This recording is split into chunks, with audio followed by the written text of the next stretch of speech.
नमस्कार, मैं हूं आपके साथ मयंक। देखिए, आज 20 तारीख है। पिछले चंद घंटों के अंदर ईरान और अमेरिका के जंग से जुड़ी हर जानकारी मैं आप तक पहुंचाऊंगा, हर अपडेट आप तक पहुंचाऊंगा। लेकिन देखिए, एक बड़ी खबर। देखिए, इस वक्त की सबसे बड़ी खबर जो हॉर्मूज से आ रही है, ईरान के एक कार्गो जहाज पर अमेरिका के जहाजों ने हमला किया है, फायरिंग की है। ये खबर हॉर्मूज से है। जो खबरें आ रही हैं उसके मुताबिक ईरान का ये कार्गो जहाज, जिसका नाम तूस्का बताया जा रहा है, ये मलेशिया से चला था और मलेशिया से चल के ये बंदर अब्बास पोर्ट जाना चाह रहा था। लेकिन ओमान की खाड़ी के पास हॉर्मूज में जैसे ही इसने प्रवेश किया, अमेरिका के डिस्ट्रॉयर्स ने, जहाजों ने इसके ऊपर हमला किया। पहले तो इसे जाने से रोका, लेकिन उसके बाद जब ये जहाज बंदर अब्बास की तरफ आगे बढ़ता रहा तो इस पर फायरिंग की गई और फायरिंग करने के बाद अमेरिकी नौसेना ने इस जहाज पर कब्जा किया है। इस तरह की खबरें आई हैं। डोनाल्ड ट्रंप का खुद का बयान आया है इस बारे में कि अमेरिकी जहाजों ने, अमेरिकी नौसेना ने एक ईरान के जहाज पर हमला किया है और उस पर कब्जा किया है, जिसके बाद हॉर्मूज में तनाव बेहद ज्यादा बढ़ चुका है। ईरान ने कहा है कि इस कार्रवाई का बदला लिया जाएगा। ईरान की सेना ने ऐलान कर दिया है कि अब खुले तौर पर एक्शन होगा और अमेरिका की इस कार्रवाई का मुंह तोड़ जवाब दिया जाएगा। देखिए, इस तरह की खबरें आ रही थी कि इस्लामाबाद में कल बातचीत हो सकती है और कल सुबह तक ईरान का डेलीगेशन जाएगा और अमेरिका का डेलीगेशन आज रात पहुंच सकता है। इस तरह की खबरें हैं, लेकिन ईरान ने साफ कर दिया है कि किसी तरह की कोई बातचीत नहीं होने जा रही। ईरान ने अपना डेलीगेशन नहीं भेजा है और ना ही भेजेगा। इस तरह की बात ईरान की तरफ से निकलकर सामने आई है। देखिए, ये कहा जा रहा था कि अगर जिस तरह से धमकी आई डोनाल्ड ट्रंप की कि अगर ईरान के साथ समझौता नहीं होता है तो जितने ईरान के पावर स्टेशन हैं उन पर हमले किए जाएंगे, पुलों पर हमले किए जाएंगे, इलेक्ट्रिक स्टेशंस पर हमले किए जाएंगे। एक बार फिर डोनाल्ड ट्रंप ने धमकी दे दी है हमले की। यानी अगले 24 घंटे बाद ये तय हो जाएगा कि क्या एक बड़ी जंग फिर शुरू होने जा रही है अमेरिका और ईरान के बीच। इस तरह के ऑलरेडी सिग्नल मिलने शुरू हो गए हैं।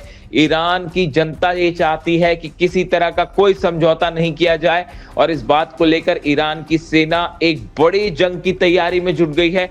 यानी ना सिर्फ हॉर्मूज में बल्कि पूरे ईरान में सेना को अलर्ट मोड पर कर दिया गया है और बड़ी जंग की तैयारी हो रही है। देखिए, बातचीत वाली जो बातें थी वो एक बार फिर खटाई में पड़ती दिखाई दे रही हैं। लेकिन देखिए, एक बड़ी खबर यह है कि रूस के जरिए और चीन के जरिए एक बार फिर ईरान को सचेत किया गया है कि एक बड़ा ऑपरेशन ईरान के ऊपर हो सकता है।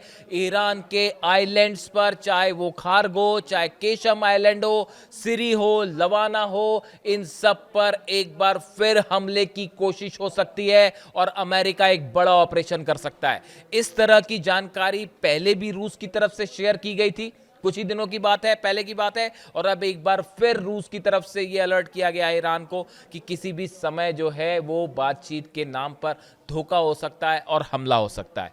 देखिए, जो खबरें आ रही हैं उस खबरों के मुताबिक ईरान के नए सुप्रीम लीडर जो हैं मुस्तबा खामेनेई, उन्होंने ईरान की सेना को एक बड़े ऑपरेशन के लिए तैयार रहने के आदेश दे दिए हैं। ईरान की जो सेना के चीफ है अहमद वाहिदी साहब, उन्होंने बड़ा फैसला किया है और बताया जा रहा है कि 5 लाख सैनिक जो हैं उनको इस बात के लिए तैयार कर दिया गया है कि किसी भी समय अमेरिका की तरफ से कोई ग्राउंड ऑपरेशन की कोशिश हो सकती है और उसका जवाब कैसे देना है। देखिए, एक बड़ी प्लानिंग तैयार है ईरान की तरफ से। बताया जा रहा है कि 500 से 600 छोटी बोट्स जो हैं वो हॉर्मूज में रेडी मोड में रखी गई हैं कि अगर समंदर में किसी भी तरह का हमला होता है तो उसका जवाब कैसा दिया जाए। बात नंबर 1, जितने द्वीप हैं, सेकेंड पॉइंट, जितने द्वीप हैं, चाहे खार्ग हो, चाहे केशम आइलैंड हो, चाहे लद्दाख हो, चाहे सिरी हो, इन सब जगह, इन सब आइलैंड्स पे ईरान ने अपनी मिसाइल्स जो हैं, अबू मेहदी मिसाइल्स जो हैं, मैं पहले ही बता चुका हूं आपको, इनको रेडी मोड में रख दिया है। अबू मेहदी वो मिसाइल्स हैं जिसको शिप से भी फायर किया जा सकता है और जमीन से भी फायर किया जा सकता है। ये जितने आइलैंड्स हैं सब पे बड़ी संख्या में मिसाइल्स तैनात की जा रही हैं। तीसरा बड़ा डेवलपमेंट, सुरंग से मिसाइल्स निकाली गई हैं। वो मिसाइल्स जो कि रिजर्व मोड में रखी गई थी, उनको निकाल के बड़ी संख्या में तैनात किया जा रहा है। जो सुरंगों में लॉन्च पैड्स थे, उनका मोबिलाइजेशन हो रहा है, उनको फिर तैनात किया जा रहा है। इसके अलावा जो है चौथा बड़ा डेवलपमेंट है, ईरान की मदद के लिए बताया जा रहा है कि एक बार फिर चीन ने अपना missile defence system, anti aircraft जो सिस्टम है, उसकी मिसाइल्स प्रोवाइड की गई हैं। देखिए, ये खबरें लगातार आ रही थी कि 4 से 5 कार्गो जेट्स जो हैं वो उड़ते हैं चाइना से, वो चाइना से टेक ऑफ करते हैं, कुछ ही देर बाद उनका ट्रांसपॉन्डर बंद हो जाता है।